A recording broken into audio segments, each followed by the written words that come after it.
Seja o gibizinho da banca, a sátira do jornal ou a prova de português onde a professora colocou aquela tirinha da Mafalda, todo mundo já teve um contato com a arte dos quadrinhos, responsável por educar algumas gerações de brasileiros. Os quadrinhos, também conhecidos como HQs ou gibis, são uma expressão artística que mistura o estímulo visual dos desenhos com a leitura de falas em balões, numa sequência de quadros seriados, criando um jeito de se contar histórias bastante único e que tem mais influência na nossa cultura do que você pensa. De uns anos pra cá, as HQs conquistaram o mundo do entretenimento, com filmes de super-heróis atingindo grandes bilheterias e eventos como a Comic Con Experience, a famosa CCXP, reunindo milhares de pessoas para prestigiar produções que vieram das HQs. São claras as origens de títulos como A Turma da Mônica, Menino Maluquinho, Liga da Justiça e Homem-Aranha nos quadrinhos. Mas você sabia que produções como as Tartarugas Ninja, Popeye, Sandman, Hellboy, 300 de Esparta e até The Walking Dead tiveram origem nessa arte? É incrível! Essa forma de contar histórias evolui muito com os anos. E hoje é uma linguagem com sua própria história, com títulos clássicos e influentes, seja em grandes mercados ou de forma independente, ocupando nichos de leitura, diferentes faixas etárias e estabelecendo novos estilos de desenhar e narrar. Tudo isso usando muita onomatopeia. É pou, whoosh, kabum, nhaque. Artifícios de texto que representam sons, uma das coisas tão características dessa mídia. Pois é, e com o passar do tempo, diferentes países criaram formas distintas de quadrinhos, constituindo linguagens únicas na França, na Itália, nos Estados Unidos, no Japão e, é claro, no Brasil. Então hoje, trazemos 2 convidados que têm história aqui pela UFO e produziram quadrinhos muito interessantes. Hoje, o Ciência ao Pé do Ouvido te convida a explorar com a gente o universo dos quadrinhos. Olá, eu sou João Ricardo, publicitário da Divisão de Publicidade e Design Gráfico da Diretoria de Comunicação Social da UFO. E eu sou Igor Herrera, assistente publicitário também na divisão. Para nos acompanhar na conversa, temos conosco João Agrelli, professor do curso de Artes Visuais da Universidade Federal de Uberlândia, que, entre outros títulos, organiza a BioHQ, uma série em quadrinhos que une as áreas da biologia e das artes, já na sua 3ª edição. Também entre nós está Alexandre Carvalho, quadrinista e ilustrador egresso das artes visuais da UFO, que possui diversos títulos lançados no Brasil. Um deles é Romaria, que conquistou o pódio no Prêmio Internacional do Japão de Mangá em 2019. Estamos bem acompanhados para adentrar no mundo das histórias em quadrinhos, essa mistura de texto e desenho que forma um tipo tão único de arte. Bora lá?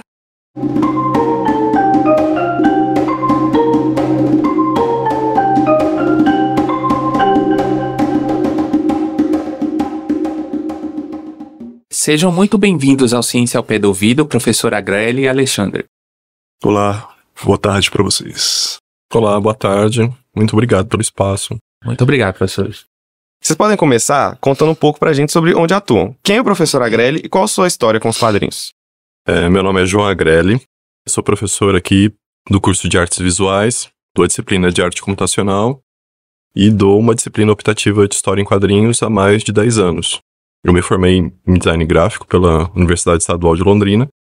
Lá eu tive uma disciplina de quadrinhos, depois fui fazer o mestrado, fui fazer o doutorado em Arte e Tecnologia.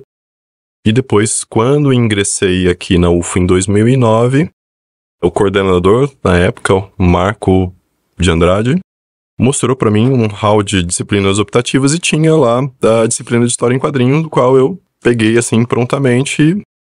E desde então tenho ofertado essa disciplina e assim, é uma das disciplinas onde se tem mais procura dos alunos de artes visuais e de outros cursos. Mas paralelamente a isso eu posso responder que assim, né, eu sou desde criança, sempre gostei de desenhar, sempre adorei quadrinhos e sempre li quadrinhos. Então durante todo esse período, né, de formação acadêmica e de atuação profissional, de alguma maneira eu estava ou desenhando, ou lendo quadrinho, né? Então, acho que essa minha atuação agora na universidade, eu acho que é esse encontro entre um caminho profissional e algo que eu sempre tive vontade, sempre desenvolvi. E quem é Alexandre Carvalho? E qual a sua história com os quadrinhos? Bom, eu sou Alexandre Carvalho, sou ilustrador, professor de desenho e quadrinista. Me formei na UFO, né, no curso de Artes Visuais. E o quadrinho, pra mim, é uma coisa que me acompanha desde criança, né? O mesmo caso do João, desde criança eu desenho, não parei nunca. E desde criança eu tive contato com um quadrinho, desde Turma da Mônica até super-herói e tal. Eu lembro que meu quadrinho preferido quando eu era criança não era necessariamente os infantis, eu não gostava de Disney, por exemplo. Turma da Mônica eu achava meio simples, mas eu gostava muito dos quadrinhos do Superman. E me fascinava aquele tipo de desenho, né? E aquele tipo de história também, né? De ter essa coisa muito espetacular de um cara muito poderoso e tal. Na época eu passava um seriado de Superman Lois na Globo. E isso ajudou pra caramba, né? A eu focar minha preferência especificamente no Superman nessa época. E durante o curso de artes visuais, uma das coisas que eu foquei mais, assim, foi tentar entender como que o quadrinho, ele funciona dentro das artes visuais. E aí a gente passa ali pela pop art, né? Roy Lichtenstein, principalmente e tal. Mas tinha alguma coisa a mais ali que eu queria entender. O que constitui o quadrinho como essa ferramenta tão interessante, né? Que conta a história sequencialmente e tal. E aí, parte da minha pesquisa no TCC foi relacionada ao quadrinho. Meu TCC foi em livro de artista. E dentro do livro de artista eu fiz um livro ilustrado com imagens narrativas que tangenciava outros temas, mas também essa estrutura narrativa das histórias em quadrinhos. E a partir de 2013, 2014 eu comecei a fazer meus quadrinhos autorais. A princípio para ter um portfólio, para poder apresentar para as editoras, né? Depois que esse portfólio ele se estabeleceu, eu consegui convites para trabalhar em antologias e tal. O primeiro que eu fiz, inclusive, foi para uma antologia aqui de Uberlândia, né? Que é o Base de Um. Teve a participação do João Agrelli também. E o Base de Um me abriu portas para outros trabalhos, né? Teve uma antologia em São Paulo que eu participei, que é a Gibi Quântico 2. E a partir daí eu recebi convites para trabalhar em outras obras que a gente fala daqui a pouco. Falando sobre essa conexão de cada um com as HQs, a gente pode relacionar essa arte a uma cultura pop mais recente. Mas como que surgiu essa ideia de trabalhar texto e imagem junto para contar novas histórias? Como é que foi a formação e evolução desse gênero? Falar sobre a relação de texto e imagem, a gente pode remontar isso desde o Egito Antigo, 1800 a.C. E ali já tinha texto e imagem juntos. Então, poderíamos dizer que seria um proto-quadrinho. E podemos ver essas manifestações ao longo da história. Porém, o quadrinho, como a gente conhece, ele surge junto com a imprensa, junto com o jornal. Mas mesmo assim, se você pegar os livros que falam sobre essa história, eles não têm de fato um ponto passivo sobre quando de fato surge a história em quadrinhos, porque é uma história que vai surgir concomitantemente em diversos lugares diferentes, a partir de mídias diferentes. Pode dizer, alguns falam sobre o Garoto Amarelo, Yellow Boy, mas talvez, falando de modo genérico, podemos dizer que sim, o quadrinho ele surge a partir da época moderna, a partir do jornal impresso. É isso, né? Essa manifestação que a gente entende como quadrinho surgiu espontaneamente em diversas culturas, né? Por exemplo, no caso o Yellow Kid, né, que surgiu nos Estados Unidos, ele é tido principalmente pelos estadunidenses como o ponto de partida do qual surgiu as histórias em quadrinhos. Mas no Brasil, alguns anos antes já tinha surgido o Inhoquim, por exemplo. O Yellow Kid, se eu não me engano, é de 1886. Inhoquim é de 1869. E aí tem essa questão, né, assim, é claro que os Estados Unidos, sendo um polo de exportação de quadrinho, né, principalmente quadrinho de super-herói e tal, interessa eles reivindicar o Yellow Kid como a origem dos quadrinhos, né. Mas, como eu falei, no Brasil, né, em 1869 já tinha surgido o Inhoquim, que também já apresenta os elementos que vão constituir um quadrinho como a gente conhece. Que a imagem acompanhada do texto são textos que são espécies de caixas de recordatório, enquanto que o Yellow Kid era um moleque que tinha uma camiseta e o texto ficava escrito na camiseta dele. No ano seguinte, surgiu Os Sobrinhos do Capitão, feito por um autor alemão, não vou lembrar o nome dele agora, mas que me parece que foi naturalizado estadunidense, mais ou menos nesse período, né? E no Sobrinhos do Capitão já tinha algumas manifestações mais próximas do que a gente entende como quadrinho também, que é o balão, né? Então, assim, isso a gente tá falando só aqui, né, Brasil, Estados Unidos, mas na Europa e em diversos outros lugares do mundo, o quadrinho já tinha surgido. Agora, tem um livro do Will Eisner que ele vai até mais longe, né? Ele fala o que culminou nos quadrinhos surgiu na arte rupestre por causa da junção de imagem e palavra, porque ele falava que as pinturas rupestres elas tinham uma função de ilustrar uma ideia, enquanto que um xamã, um pajé, alguma coisa assim, ele falava sendo auxiliado por aquelas imagens, de uma certa maneira. Claro que é um exagero falar que isso é quadrinho, mas a gente passa pela pintura rupestre, vai pro Egito Antigo, tem tapeçarias de diversas culturas que contam histórias, tem os trípticos do Renascimento, que são imagens e sequências para narrar algum evento. Então essa sequencialidade ela sempre teve no ar. E essa coisa de ter um auxílio com palavras também sempre teve no ar. Mas, como o João falou, né, com o surgimento da imprensa, isso ganha um terreno fértil para poder ser produzido em larga escala, para poder ser produzido diariamente. E é a partir daí que a gente tem essa estrutura de quadrinho como a gente vem a conhecer hoje, né? Teve algumas mudanças de lá pra cá, mas não são mudanças tão grandes, né? Vocês falaram que veio da imprensa, né? Mas qual foi esse primeiro quadrinho nesse formato que a gente tem como mídia independente, uma mídia própria, né? Isso é interessante. Eu não sei dizer qual foi o primeiro, mas o que eu sei dizer é o seguinte. Quando surge a imprensa, que tem a veiculação de jornais, tem as charges políticas e tem as tiras cômicas, né? E especificamente nas tiras cômicas, elas eram produzidas de 3 a 4 quadros, às vezes até um pouco mais, quando eram tiras de aventura, tipo Flash Gordon e tudo mais. Mas a questão é que elas eram sempre tirinhas horizontais. E domingo, como tinha mais espaço no jornal, eles separavam uma página lá para as páginas dominicais, onde o artista podia explorar o layout inteiro, dessa vez um layout retangular vertical, e não mais um retângulo horizontal. E com o tempo, as editoras viram ali a oportunidade de fazer um compilado dessas tirinhas num formato de livro. Daí eles chamam de comic books nos Estados Unidos, né? Porque é do comic strips, né? Das tiras cômicas, e aí vira comic books. Tanto que hoje em dia você vai falar de quadrinhos de super-heróis, chama de comics, mas não é cômico. Mas tem esse nome por causa desse sinônimo que foi criado nessa época, né? Por causa das tirinhas cômicas.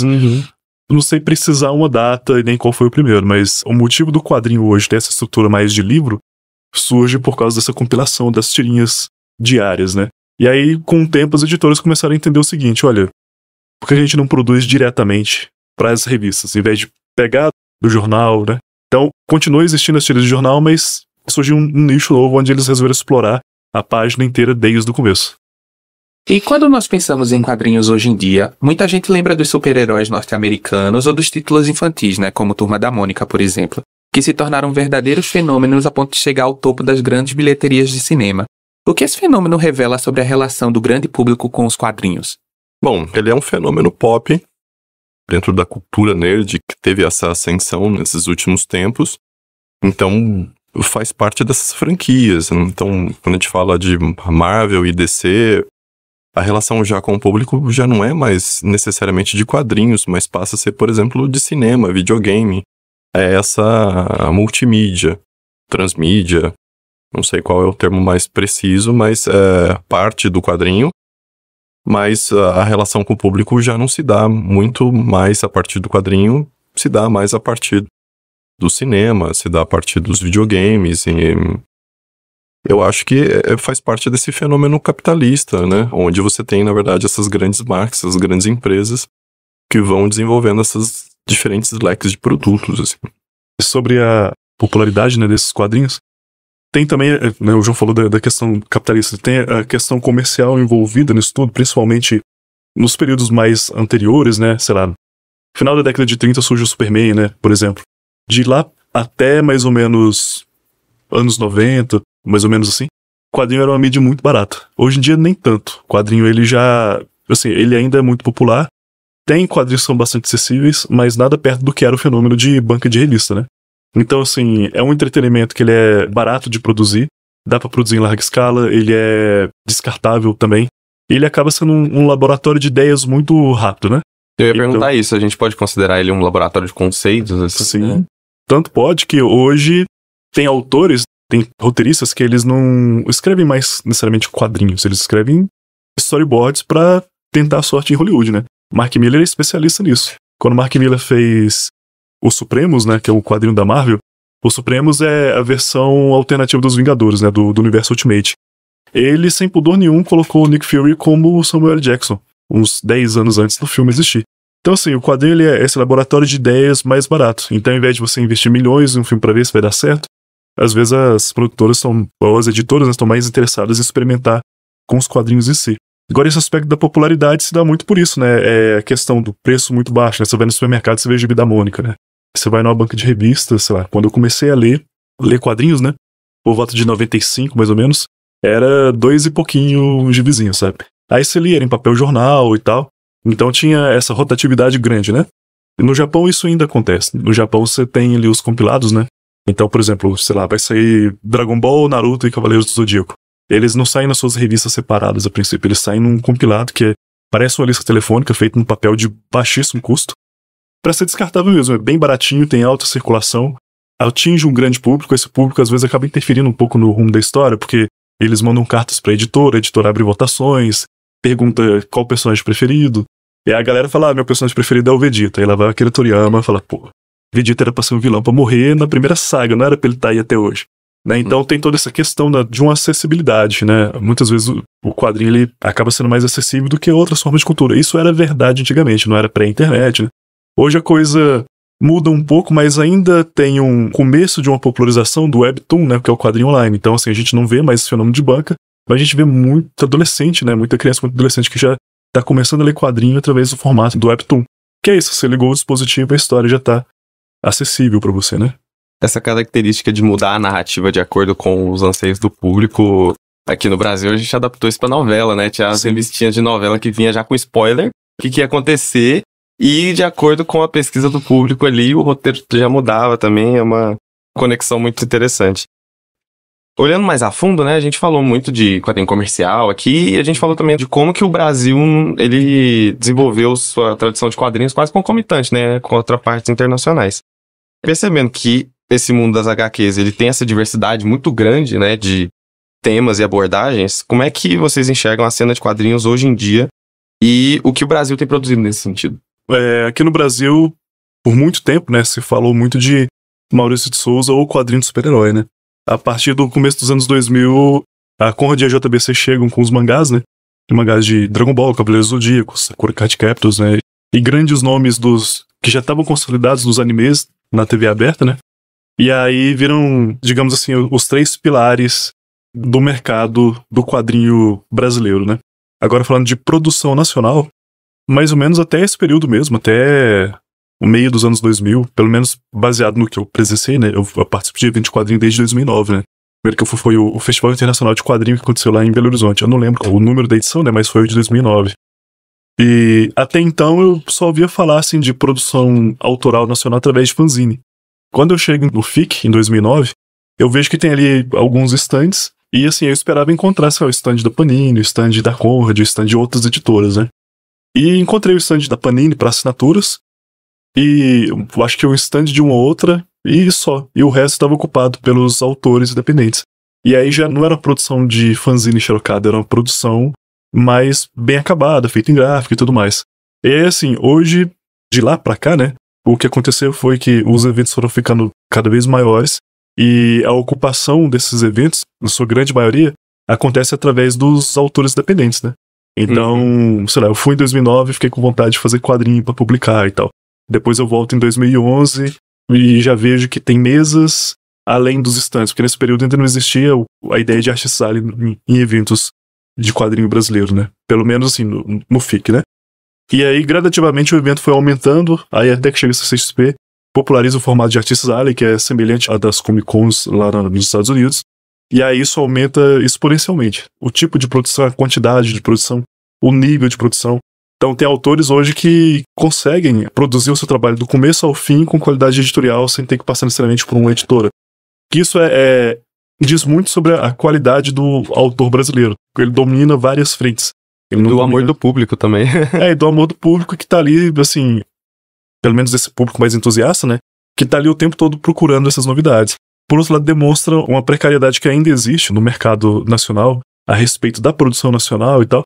Que, assim, uma editora não vai contratar um autor, na grande maioria das vezes, pra fazer um quadrinho, né? Porque pra fazer é caro. A gente acabou de falar que o quadrinho é uma mídia barata, mas ela é barata para produção, de mandar para gráfica, imprimir num papel mais acessível, distribuir aí para supermercados e tudo mais. Mas nessa produção, que ela é um pouco mais nichada, que ela é um pouco mais independente, ela pode acabar ficando mais custosa ainda que caia na mão de editoras grandes. Então, uma editora grande vai, sei lá, se ela quiser pagar para o quadrinista, vai ter que pagar o valor de página do roteirista, o valor de página do artista, e aí vai ter que pagar todo o custo de editoração, e não há uma garantia de que isso vai ter um retorno.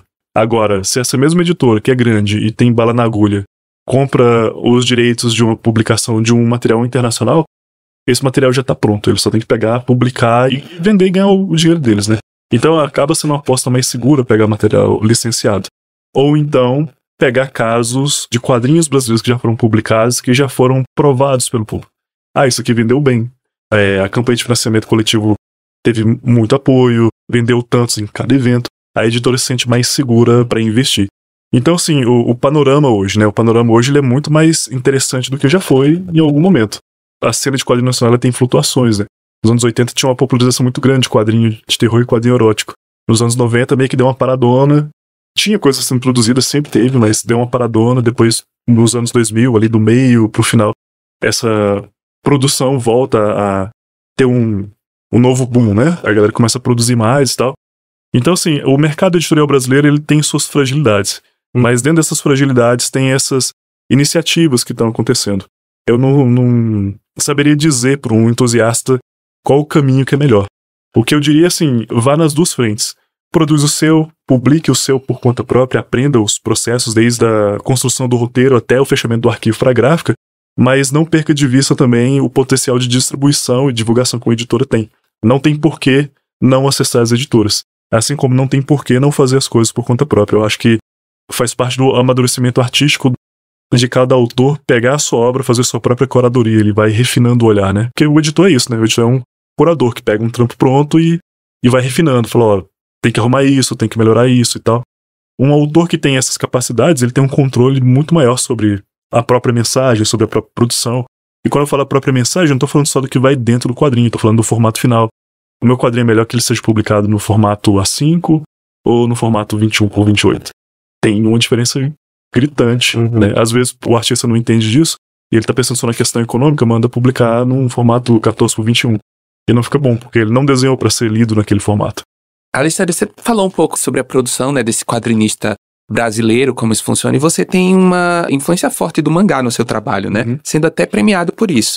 A gente percebe que o Japão empreendeu um grande movimento de exportação cultural no fim dos anos 90 através do mangá e do anime, por exemplo, com forte influência no Brasil até hoje. Por que essa forma japonesa de desenhar se difere das tradições brasileiras, europeias, norte-americanas de fazer HQ? Como isso influenciou a sua produção? Bom, vou falar da minha percepção, né, assim. Quando eu era moleque, quando eu lia quadrinhos, né, eu lia normalmente quadrinhos de super-herói e tal, tipo Superman, Homem-Aranha e tudo mais. E eram todos coloridos. Era interessante, gostava pra caramba, né, X-Men, etc. Mas sempre gostei muito do preto e branco. No entanto, o que existia de acesso ao preto e branco em banca naquela época eram os quadrinhos do Conan e os quadrinhos do Tex, que tinha um traço que eu gostava também, mas eu não me identificava tanto, né? Hoje em dia eu até me identifico muito mais, eu sei apreciar melhor, né? Mas tinha alguma coisa ali que, pra mim, era um impeditivo para que eu me identificasse de maneira tão forte quanto, sei lá, com o quadrinho do Homem-Aranha. Quando eu tive contato com o mangá, eu não falo nem de anime, porque anime eu já conhecia desde 94, com Cavaleiro do Zodíaco e tal. Mas quando eu tive contato com o mangá mesmo, através daquelas revistas, né, que davam spoilers de anime, sempre tinha umas páginas de mangá em preto e branco. Eu achava aquilo incrível, porque tinha muito efeito visual que era desenhado à mão ali, né, que era no Bic Pen, que era na canetinha nanquim e tal. E me interessava muito essa versatilidade de coisas que você poderia fazer só com a canetinha e com a tinta, né. E diferia muito do quadrinho americano, que tinha muito bloco de preto, era muito alto o contraste. Enquanto que no quadrinho japonês tinha retícula, tinha achura, tinha linhas de movimento. Tinha toda uma versatilidade no traço para contar a história de uma maneira mais eficiente, né? E aí nisso, acabei conhecendo as páginas de Dragon Ball antes de Dragon Ball ser publicado no Brasil, através dessas revistas que eu comentei. Acabei conhecendo também algumas páginas de Akira, né, nesse mesmo contexto. E aí para mim era muito interessante ver que, enquanto o quadrinho de super-herói ele tem mais ou menos um estilo vigente, obviamente quando você entende do quadrinho de super-herói, você vai entender a diferença entre o Jim Lee e o Mark Silvestre, que são dois caras que têm traços muito parecidos, né? Mas assim, ainda assim tem mais ou menos o que se espera de um desenho de quadrinho de super-herói. No mangá não, no mangá é qualquer coisa possível. Você vê como isso foi percebido no Japão, com o Romaria? Então, o Romaria, ele participou de um prêmio que ele é promovido pelo Ministério das Relações Exteriores, que é promovido pelo governo japonês. Eu não tive necessariamente acesso à recepção que os japoneses tiveram, até porque isso foi, eu acho que acabou ficando mais dentro da instituição. Romaria acaba não sendo publicado por nenhuma editora lá fora. Acho que ainda não tem, pelo menos não nesse prêmio, nenhuma iniciativa que pegue os premiados, licencie e publique lá no Japão, né? A gente ganhou na categoria bronze. Eu e o Jun, né, que é o roteirista, a gente fez essa obra, né, que é a terceira obra que foi premiada na categoria bronze nesse prêmio. O primeiro foi o Holy Avengers, o segundo eu não vou me lembrar agora, vou ficar devendo essa informação por enquanto, mas depois veio o Romaria. E assim, a distância entre a primeira premiação, a segunda premiação e a gente eram distâncias grandes, de 5 anos, 8 anos, sei lá, tinha uma quantidade de anos considerável ali, né? A diferença de tempo entre a nossa premiação e a premiação dos próximos brasileiros nesse prêmio foi de 1 ano. No ano seguinte, uma galera se inscreveu e 2 brasileiros ganharam, um na categoria bronze novamente e o outro na categoria prata. Na categoria prata você já ganha uma viagem pro Japão, você pode ir lá pra conhecer. Legal. Ele ganhou, assim, na edição de 2020, ele foi pro Japão, assim, nas vésperas da pandemia. Quase que ele fica preso, ou aqui ou lá, né? Mas a questão é que esse prêmio, ele, embora a gente não saiba como seria essa repercussão num grande público, né? Tem uma validação interessante nesse prêmio, que, assim, ele é promovido pelo governo das relações exteriores do Japão, com o intuito meio que de promover a cultura deles e de abraçar quem conversa com essa cultura, né? Então, assim, chega lá o Romaria, né? Que tem, assim, influências muito fortes de Estúdio Ghibli, tem influências muito fortes de Zelda também, mas que traz uma coisa de Grande Sertão Veredas e tal. Eles se interessam muito por isso, de tentar entender como que essa fagulha que foi, digamos assim, começada por uma influência do mangá, como que isso se desdobra em outros tipos de história, como é que isso reverbera em outras culturas.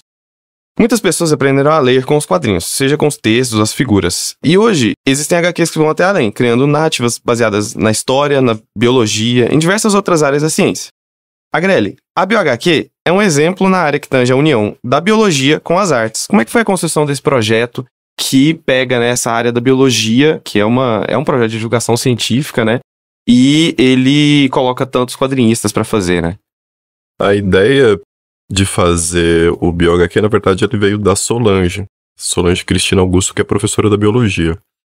Ela tinha essa vontade e tinha amiga dela, que era a Rosângela Dantas, que é professora da Unifesp, que defendeu, acho que a tese de doutorado sobre a Mafalda, e eles tinham essa vontade de trabalhar com quadrinhos. Na mesma época eu estava trabalhando a relação entre arte e biologia numa outra situação que era de ilustração científica. Então foi meio que algo concomitante, né? E na hora que a Solange veio conversar comigo, eu já estava querendo fazer algumas coisas com ela, por conta, eu acho que ela era a coordenadora na época da reserva do Panga. Eu queria ter acesso à reserva do Panga para fazer algumas ações lá. Daí então, quando ela conversa comigo, eu explico para ela que tem interesse, mas diversas vezes outros pesquisadores quiseram trabalhar seus temas com quadrinhos e eles sempre traziam uma história pronta para que eu ilustrasse. E aí eu não achava isso interessante. Algo muito fechado, né? Principalmente que esses pesquisadores eles não sabiam como funcionava a linguagem de quadrinhos. Então normalmente vinham sem essa experiência, sem saber como que é pensar um roteiro para quadrinho, como é que escreve um texto para quadrinho. Então o que eu conversei com ela era que a equipe dos quadrinistas que eu ia montar, iria conversar com a equipe de biólogos e junto eles iriam criar esse roteiro para fazer essa publicação. Então isso foi em 2019, um pouco antes da pandemia. A gente sentou, chegou nesse acordo, né, nesse formato de fazer o roteiro de forma coautoral entre o quadrinista e o biólogo, e assim foi. A gente fez, então, o BioHQ. Então, na verdade, o que é o BioHQ? É contar o que é feito, né, quais são as pesquisas, principalmente na área de ecologia, que é de zoologia e botânica. Começou aqui na UFO, com os pesquisadores aqui na UFO, então transformar a pesquisa deles num formato de quadrinho, para que se meio que furasse a bolha dessa divulgação científica a partir só dos artigos, né? Então, quando a gente tem, né, esse formato de artigo que ele é feito para a comunidade acadêmica, o quadrinho é a ideia que ele saísse desse público e ampliasse. Então a gente conseguiu fazer isso em 2020 com o BioHQ1, então que eram os pesquisadores, foram 10 histórias. A gente vai para o BioHQ2, que é publicado em 2022, já com 17 histórias, aumenta.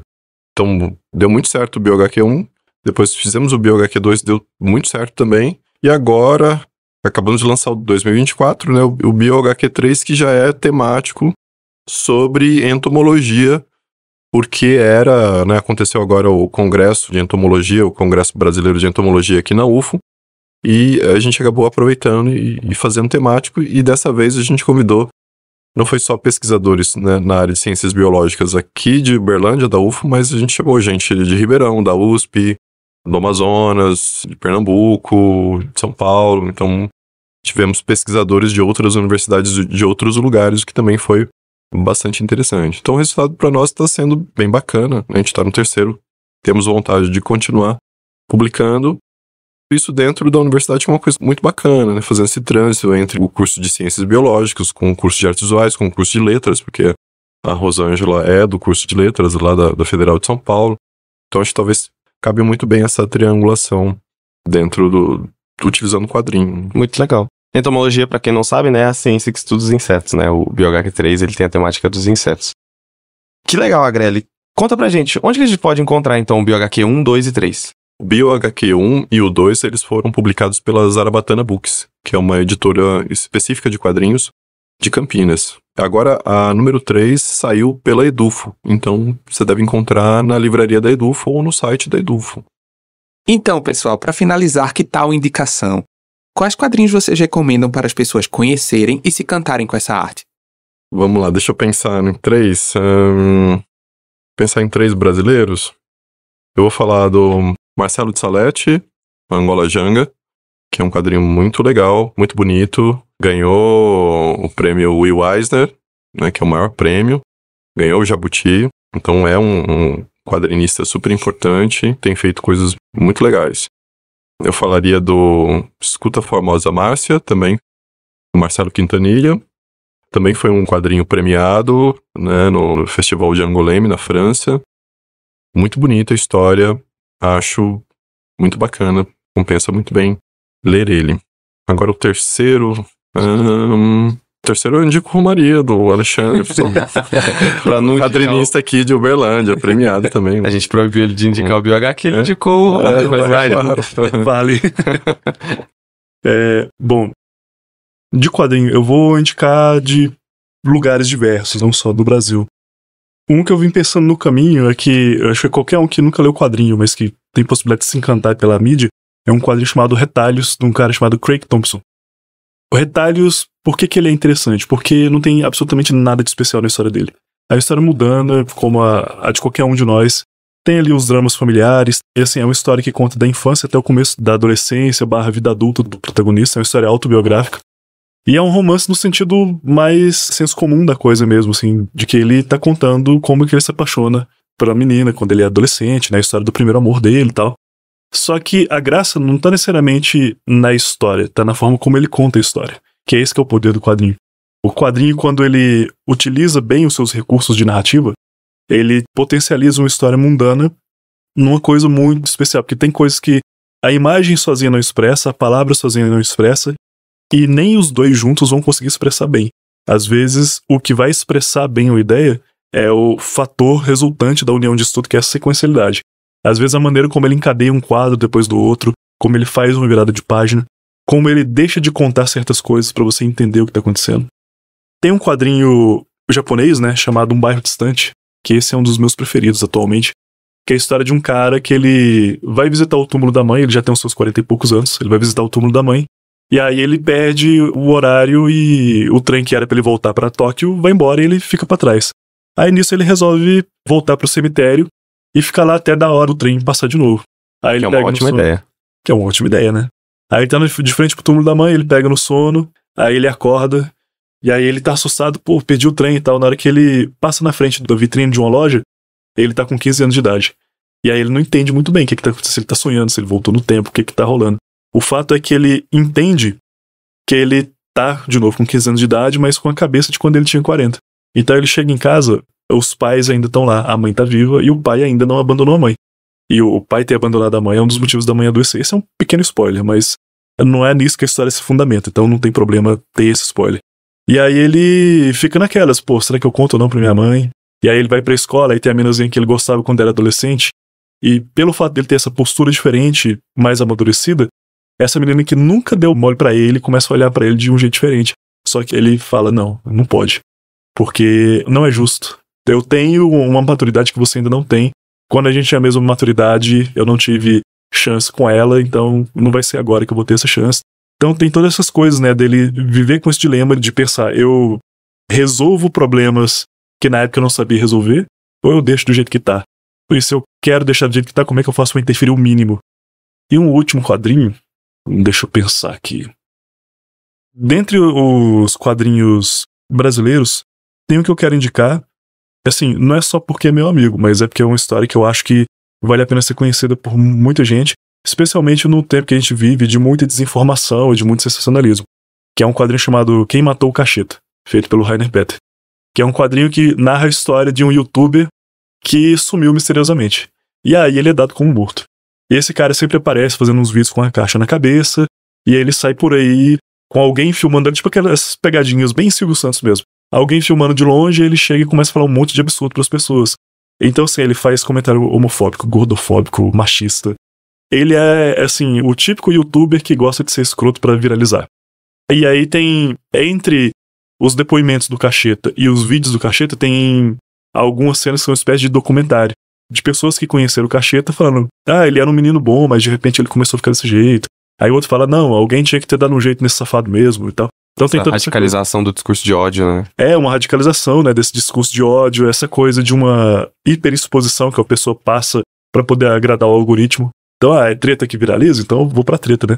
E tem uma sensibilidade, uma sacada muito boa no quadrinho que, assim, o Cacheta, ele usa uma caixa na cabeça. Todos os outros personagens, eles têm umas cabeças, são cabeças de desenhos animados, de personagens da cultura pop no geral. Então você vai ver, assim, personagens que lembram a Garnet do Steven Universe, vai ter um outro que tem uma cabeça meio Flanders. É tipo o tio crente do moleque, assim, ele tem uma cabeça meio parecida com Flanders, sabe? Então tem todas essas coisas, né, de pegar arquétipos que remetem à cultura pop pra você meio que sacar qual que é a personalidade daquele que tá fazendo aquele depoimento, né? É uma história que eu acho que mais gente deveria conhecer. E, de novo, ele é um quadrinista aqui de Uberlândia também, e não é só porque é meu amigo, é porque é uma história que comunica bem com os tempos que a gente vive, assim, de consumo de internet e etc. O Ciência ao Pé do Ouvido até fez um dos últimos programas, né? Foi sobre saúde mental nas redes, né? E tal. Então, até se relaciona com o passado aí do programa. Exatamente. É isso então. Muito obrigado pela participação de vocês no programa de hoje. Boa leitura, né, para os nossos ouvintes. Nós também conversamos com o Getúlio Ribeiro, professor de História na Escola de Educação Básica da UFO e escritor. Ele é roteirista do quadrinho Enxurrada, que fala da história de Uberlândia e da canalização de seus rios. Ele falou um pouco pra gente sobre como é unir história e arte, e a diferença de escrever um livro e produzir quadrinhos. Olha só. Olá, gente. Tudo bem com vocês? Desde que eu voltei a trabalhar com quadrinhos, coisa de uns 5, 6 anos atrás, então era muito óbvio para mim que eu transitaria por esse viés histórico nas minhas criações, mas tem algo que me encoraja também muito a trabalhar assim, que é eu perceber que hoje as histórias em quadrinhos, elas são uma linguagem muito capacitada a discutir com muita propriedade temáticas e problemáticas históricas. Nós temos hoje quadrinistas que sequer têm formação acadêmica em história, mas têm produzido obras riquíssimas, obras profundas, obras com uma abordagem bastante séria, né, dessas questões históricas. Então não se trata de uma atitude isolada da minha parte, mas na verdade é uma tendência bastante recorrente hoje nos quadrinhos, né, essa questão do quadrinho de temática e de ambientação histórica. Sobre a diferença entre escrever um livro e um quadrinho. Bom, quando eu estou escrevendo um livro, na prática, para mim, eu estou trabalhando muito mais tempo sozinho do que quando eu produzo quadrinhos, né? Porque eu, na condição de roteirista de quadrinhos, eu preciso estar sempre trabalhando com um parceiro. Mas tem também uma diferença fundamental, que é de linguagem, né? Porque quando você está escrevendo um livro, você está trabalhando com uma linguagem verbal escrita, que é uma linguagem que ela tem suas próprias características e também tem suas próprias limitações. E às vezes na linguagem do quadrinho você não vai encontrar as mesmas limitações, né? Você tem outras dimensões ali narrativas para trabalhar, né? A questão da dimensão visual, do verbal / visual. Então é importante aprender, né, a trabalhar com as diferentes linguagens. E a própria escrita, a redação, né, de um roteiro em quadrinhos, ele tem uma diferença técnica muito grande de você escrever um conto ou um romance. Normalmente a linguagem de um roteiro em quadrinhos, ela é uma linguagem mais objetiva e ela também tem seus próprios recursos, seu vocabulário, né, específico para que você consiga traduzir ideias, né, e pensamentos visuais ali para um artista, né, enquanto roteirista. Resumidamente, é isso. Eu agradeço muito a oportunidade de poder falar um pouquinho sobre esses assuntos aqui e um abraço aí a todos, gente.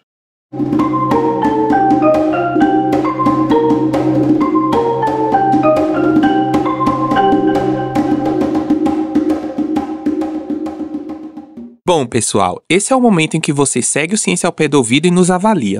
Se você nos ouve pelo Spotify, deixamos uma caixinha aqui embaixo. Conta pra gente qual a sua relação com a arte dos quadrinhos E se você tem alguma obra preferida, a gente lê tudo. Ah, e não se esqueça de seguir a gente nas redes sociais para acessar os outros conteúdos que preparamos para você, viu? Estamos no X, o antigo Twitter, @aopédoouvidopod e também nas redes sociais oficiais da UFO. Gostou desse episódio? Quer perguntar algo? Mandar um recado ou indicação pra gente? É só mandar um áudio pro nosso WhatsApp. Nosso número é 34 999 48 4655. Repetindo, 34 999 48 4655. Muito obrigado por nos ouvir até aqui e até semana que vem. Tchau, Tchau. O Ciência ao Pé do Ouvido é o podcast da Divisão de Divulgação Científica da DIRCO, a Diretoria de Comunicação Social da Universidade Federal de Uberlândia. A apresentação e entrevista desse episódio foram feitas por mim, João Ricardo, publicitário, e pelo Igor Herrera, agente publicitário, ambos da Divisão de Publicidade e Design da Diretoria de Comunicação Social da UFO. A produção, divulgação nas mídias sociais e comunicação imagética também foram feitas por mim, pelo João Ricardo, pelo Abrão Osório, designer gráfico, e pelo Matheus Meirelles, estagiário de design gráfico. A supervisão do roteiro é do João Damásio, produtor cultural, e do Túlio Daniel, jornalista e editor de produção do nosso podcast. A principal transição sonora é composição do percussionista Eduardo Fraga Túlio, que é pesquisador e professor de música aqui na UFO. A captação de áudio foi feita por Euler Reis. Edição, montagem e finalização são do Márcio Gama. A direção de comunicação social da UFO é da jornalista e pesquisadora Renata Neiva. O Ciência ao Pé do Ouvido tem apoio da Fundação de Amparo à Pesquisa do Estado de Minas Gerais, a FAPEMIG. Voltamos na próxima terça. Até mais!